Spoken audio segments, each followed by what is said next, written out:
Oi, gente!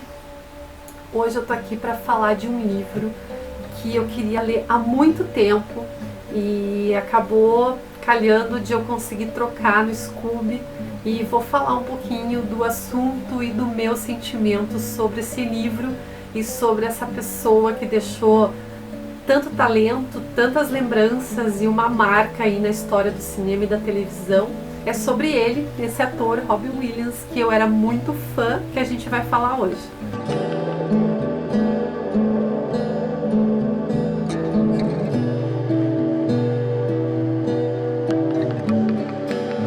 É engraçado, gente, que logo completam 3 anos da morte do Robin Williams. E eu confesso que cada vez que eu vejo algum filme ou alguma reportagem ou a foto dele em algum lugar, eu ainda não conseguia me conformar com o acontecido. Eu tive alguns casos, na verdade, 2 mais importantes assim, que não foram de pessoas da família ou tão próximas, mas foram de pessoas com quem por algum motivo eu havia convivido, né? Ou no trabalho, ou vizinhança, e eu sempre achava que essa atitude vinha de uma depressão muito grande, uma, sei lá, falência de sentimentos, mas no caso dele, assim, que sempre foi uma pessoa que pareceu tão de bem com a vida, né, eu não me conformava. E é meio fácil da gente ver que a gente se ilude com isso, porque se a gente for pensar, quando a gente traz isso para a nossa vida, é uma realidade tão presente, né? Eu penso assim, poxa, a gente principalmente que lida com redes sociais, né? A gente vive sorrindo, vive aconselhando, vive passando experiência, mas será que as pessoas que veem a gente sempre sorrindo nos vídeos ou nas fotos acham que a vida da gente é tão maravilhosa assim, né? Que a gente não tem conflitos, que a gente não tem fraquezas, que a gente não tem tristezas como qualquer ser humano, né? Então, aquilo com certeza sempre me deixava pensativa, né? Ao mesmo tempo que eu não me conformava, eu pensava, poxa, mas o cara era um ídolo do cinema, eu só via ele em filme, em televisão, como é que eu vou dizer que a vida do cara era tão boa? Mas o fato é que os olhos dele sempre passavam pra gente um bom humor, uma paz, um sentimento bem resolvido, pelo menos pra mim. E aí eu precisava muito, eu sempre quis ler, mesmo sabendo que muitas vezes é um pouco superficial tudo isso, né? Muitas vezes pode até ser distorcido pela mídia, mas eu quis ler para ver se eu conseguia entender um pouco, né? E no final das contas, eu nunca tive casos de depressão também em pessoas muito próximas, e eu acho que é um assunto tão particular, tão difícil da gente comentar. Eu particularmente há uns tempos atrás, uns 2 meses atrás, eu tive uma fase bem ruim. Quem me acompanha, eu estou sempre falando que eu estou numa fase de adaptação profissional, porque eu trabalhei mais de 20 anos numa mesma empresa, cumprindo os mesmos horários e tendo a mesma rotina. E do ano passado, final do ano passado para cá, eu estou trabalhando para mim, e eu confesso que está sendo assim um trabalho de formiguinha essa adaptação, principalmente por parte de rotina, né, de horários e de você conseguir gerenciar tantas mudanças, tantas oportunidades, saber o que filtrar. Tá sendo assim bem, digamos, psicologicamente sofrido tudo isso.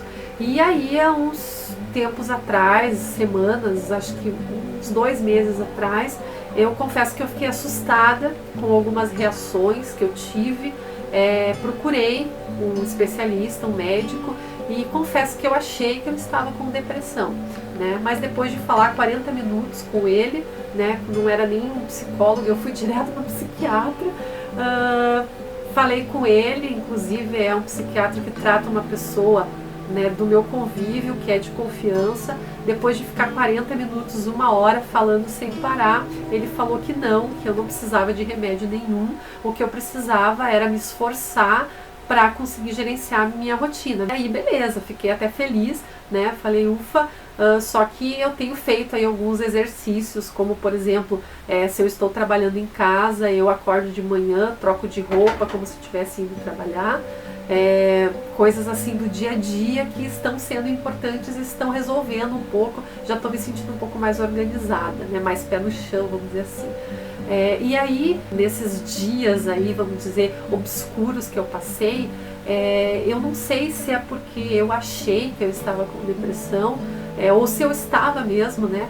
Passei uma temporada, vamos dizer assim, deprimida, mas eu cheguei para mim assim a uma conclusão, gente, que depressão para mim não significa falta de algo material ou falta como muita gente faz, né? Depressão é falta de marido, é falta de amor, é falta de você ter filhos para cuidar, é falta de você ter um objetivo, porque eu tinha tudo isso, então não tinha motivo para eu estar triste, estar desesperada, estar sentindo medo, insegurança, não tinha porquê, né? Aí eu comecei a refletir algumas das experiências que eu tive, né, do começo do ano, final do ano pra cá, principalmente quando eu comecei a entrar mais nesse mercado literário, buscar oportunidades, conhecer pessoas. Eu confesso que eu tive algumas experiências bem decepcionantes, e eu assim sofri e presenciei atitudes que eu acho que foram bem desnecessárias e que eu percebi que talvez sejam atitudes assim que façam com que o ser humano muitas vezes desista, né? Então eu cheguei à conclusão que depressão, na verdade, no fundo, é falta de esperança, principalmente esperança no ser humano e no mundo melhor. Mas que você tenha ciência que você tem que fazer a tua parte, você não pode mudar o mundo, mas você perceber tantas atitudes mesquinhas, até más e extremamente desnecessárias, é difícil de aceitar, gente. Principalmente quando a gente tem atitudes diferentes para com os outros, né?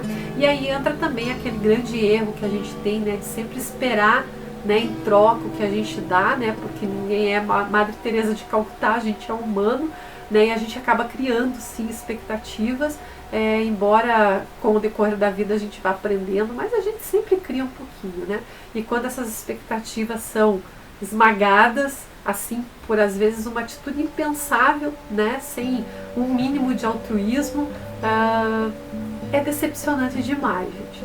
E aí, lendo a biografia do Robin, eu percebi uma coisa também que inclusive até marquei aqui. E é uma coisa que eu sempre acreditei e eu acabei lendo aqui, sabe, reforçou assim o que eu penso. E aí diz assim: como alguém certa vez observou, nem todo o dinheiro e o sucesso na vida são capazes de compensar uma infância infeliz. E isso tem muito do que eu acredito, gente, porque acho que é por isso que eu gosto muito de trabalhar com criança, porque eu pego a minha experiência pessoal, eu tinha todos os motivos para me tornar uma pessoa revoltada e depressiva, porque quando criança, minha infância foi muito pobre, eu sempre fui muito questionadora, eu sempre fui muito de querer mudar o mundo. Minha adolescência foi extremamente conflituosa, eu tinha muitos conflitos comigo mesma, autoestima extremamente baixa, sofri muito com isso, só que ao mesmo tempo eu tive uma família muito sólida, eu tive o amor dos meus irmãos, dos meus pais, então eu podia estar com o maior conflito do mundo, mas quando eu chegava dentro de casa, no meu lar, tudo aquilo se dissipava. A minha família era meu porto seguro, era onde eu podia dizer assim: eu estou bem, vai ficar tudo bem.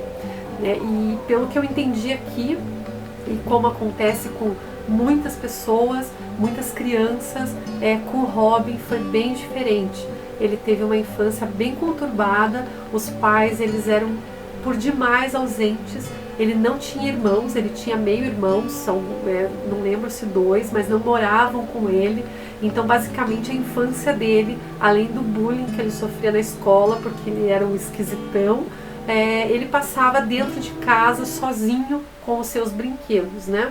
Teve, claro, a parte boa, que foi o que aguçou muito a imaginação dele, o ajudou na vida profissional, mas percebe-se então, né, por depoimentos aqui de psicólogos e principalmente muitas pessoas que conviveram com ele. Esse livro, ele é recheado, lotado de depoimentos de pessoas que conviveram com ele em todas as fases da vida dele, e a maioria sentia isso, que o fato dele ter virado comediante era um jeito dele, fazendo as pessoas rirem, esconder a tristeza que ele carregava dentro de si, o vazio.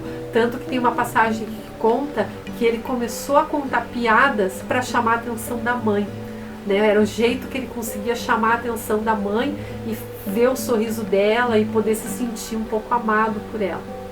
E ele carregou isso para a vida inteira. Então eu acho isso bem importante, por isso que eu sempre prego a importância que se tem de tomar uma decisão de colocar filhos no mundo, se você realmente tem a intenção de criá-los, educá-los e não jogar na mão dos outros, ou sabe, realmente influenciar na formação de caráter dessa criança, porque eu acredito que o que o ser humano vivencia na infância, ele vai carregar para o resto da vida. E aí também tem uma outra parte que conta com bastante detalhe assim, todos os trabalhos que ele fez, desde no stand-up quanto em séries de TV, que foi quando começou o sucesso dele, né, numa série, os filmes que ele fez. E aqui, quando fala de um dos filmes, que chama O Pescador de Ilusões, eles tinham muito aquilo, as pessoas que trabalhavam com ele, os diretores dos filmes, eles diziam que um diferencial muito grande do Robin era que você podia dar espaço no roteiro, deixar brechas em branco, porque ele improvisava muito, ele tinha uma capacidade incrível, foi descrito aqui como gênio por algumas pessoas, pela capacidade que ele tinha de improvisar. E ele era muito pilhado, assim, né? Então aqui diz aqui sobre o Pescador de Ilusões, ele fala assim: o Pescador de Ilusões enfatiza o propósito dos contos de fadas em nossas vidas e a forma como a fantasia pode nos ajudar a enxergar a realidade de forma mais clara. Porque na verdade esse filme eu não vi, agora fiquei com vontade de ver.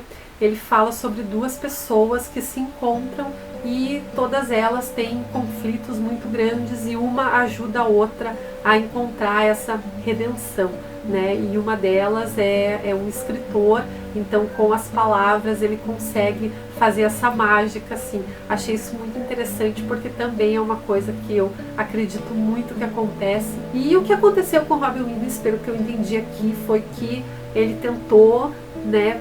Foi um guerreiro, ele sempre foi visto, disso não há dúvida aqui, apesar de algumas críticas com o trabalho dele, ele sempre foi visto como uma pessoa extremamente generosa, bondosa. Inclusive fala também aqui dos problemas financeiros que ele estava sofrendo no final da vida e que podem ter sido decorrentes dele ter ajudado muita gente. Conta um pouco da amizade dele com o ator Christopher Reeve, que foi o ator do Superman, que sofreu aquele acidente e faleceu, se não me engano, em 2004. Ele era amigo íntimo dele, eles eram amigos como se fossem irmãos. Eu não sabia desse detalhe, e esse foi um fato que fez muita diferença na vida do Robin, que o afetou profundamente, não só o acidente, como todo esse acompanhamento e a morte desse amigo. E claro, obviamente, né, nunca ninguém vai saber, né, se o que o levou a tomar essa atitude foi uma junção de coisas, se foi uma coisa pontual ou se foi realmente algo que ele foi carregando durante a vida até que ele chegou no limite, não aguentou. A gente nunca vai saber disso, mas eu acho que esse livro me ajudou a me conformar um pouquinho, porque eu não me conformava com isso, né? Cada vez que eu via o Robin Williams, o que eu vejo, né, o Robin Williams na televisão, eu lembro do acontecido e me passa na cabeça assim, tipo, não acredito ainda. E eu acho que de qualquer forma é um livro um pouco esclarecedor também, principalmente para a gente entender muitas pessoas que sofrem de depressão, ou pessoas que são extremamente inteligentes e acabam sendo até traídas por essa inteligência. Eu acho que ajuda um pouco a entender isso e ajuda um pouco também a gente a se policiar para não julgar né, pessoas que parecem extremamente felizes, principalmente em redes sociais, que não que estejam representando, né, que estão felizes, mas que ela tem aquele momento feliz onde ela está aparecendo ali, mas que lá nos bastidores, na vida dela, não quer dizer que ela seja a pessoa perfeita, que a vida dela seja perfeita, que ela não tenha problemas, que ela não tenha conflitos, que ela não tenha fraquezas, né? Eu acho que hoje a gente está numa era que a gente julga muitas coisas por fotos, por momentos, e não é bem assim, né? E muita gente critica, porque nas redes sociais todo mundo está feliz. Gente, eu sou uma pessoa que, se eu passo uma tarde chorando, seja por um conflito, por um medo ou por qualquer motivo sequer, né? Todo mundo chora. Obviamente naquela tarde eu não vou tirar uma foto chorando e postar na internet, gente. Desnecessário. Eu, pelo menos é assim que eu penso, eu vou estar querendo me vitimizar, chamar atenção, porque as pessoas têm pena de mim. Existem sim pessoas que têm essa característica, né, de se vitimizar, mas que se satisfazem com isso, né? Para outras isso não é legal, né? E não é nem questão de orgulho, é questão de, peraí, todo mundo tem problema, por que eu vou ficar expondo e incomodando as pessoas com os meus? Eu tenho que resolvê-los e ponto. Então eu acho assim, foi uma leitura particular mesmo, que eu tinha muita vontade de fazer, e que foi bem esclarecedora e bem gratificante para mim, embora bem triste em alguns momentos, mas eu acho que é uma leitura que eu indicaria para dois casos. Para quem quer entender um pouquinho sobre como é a depressão, como é que ela age, como é a reação das pessoas, porque muitas vezes a gente acha que é uma coisa pontual e isso pode vir de muito antes do que a gente pensa, se estender aí ao longo da vida. E também recomendo para quem é fã do autor, porque a jornalista, né, a Emily Herbert, ela vai realmente pesquisar um pouquinho a fundo e dar muitos detalhes aí de todos os trabalhos que ele fez, inclusive os menos significantes, alguns eu nem conhecia, né, tudo em ordem cronológica, com cada um com algumas experiências e depoimentos de pessoas que trabalharam com ele na época, né, então eu diria que é uma biografia bem esclarecedora para conhecer um pouquinho mais também sobre os trabalhos do ator Robin Williams. É isso, gente. Queria expor um pouquinho da minha opinião sobre o assunto, o que eu penso e o que esse livro me trouxe, me fez sentir, e compartilhar com vocês. Achei legal. Para quem tem vontade de saber um pouquinho mais da história dele, eu achei que vale a pena. Ela fez um trabalho bem feito aqui, gente. Então é isso. Espero que vocês tenham gostado, embora o tema é um pouco pesado, mas eu acho que quando é um tema que faz a gente querer falar, né? Acho que esse é o intuito da gente vir compartilhar com vocês, né? Pode ser que alguém discorde, ou alguém concorde, alguém se identifique, porque acho que são questões que não importa a nossa vivência, a gente sempre tem que estar aberto a aprender um pouquinho mais sobre isso, né? Até em prol de poder fazer alguma coisa útil pelo nosso próximo e por nós mesmos. Então, se você gostou desse vídeo, deixe seu joinha, comenta aqui sobre o tema e a gente se vê no próximo vídeo. Tchau, tchau!